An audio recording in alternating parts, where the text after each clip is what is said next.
Hello, this is Mike Rose from Gamasutra, and today we're looking at First Strike, a real-time strategy game from the Switzerland-based Blindflug Studios.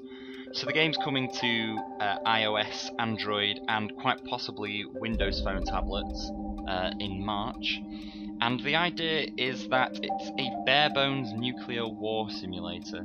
So you're not going to be getting resources or save states or any of that fancy stuff in this game. It's all about sort of thinking on your feet, thinking in the moment, making observations off the cusp, and just generally taking risks at the last minute and putting everything into it and possibly bailing incredibly hard. So the aim of the game is to essentially defend your chosen home nation and destroy as many other nations as possible. But part of what Blindflug Studios has been aiming for is to put some underlying educational / political elements into the game. Essentially trying to make people aware of the sorts of nuclear overkill that could potentially happen in the future.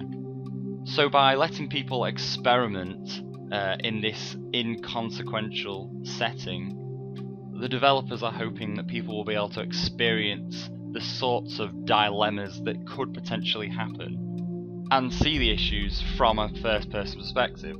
So for example, when the developer has talked to me, they've said that Papers, Please was quite an inspiration to them, in that it borrowed a real-life setting and allowed you to sort of be part of the dilemma without being too judgmental about it.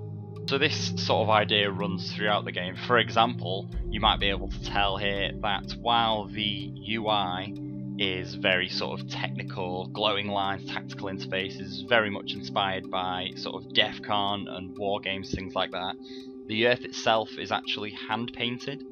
And the idea behind that was that they wanted to make it feel like the Earth was this precious blue planet floating in space that is now being destroyed by all of this nuclear carnage that's going on around it. So I'm very excited to give this one a go once it launches next month, and you can check out the full interview on Gamasutra with the developer.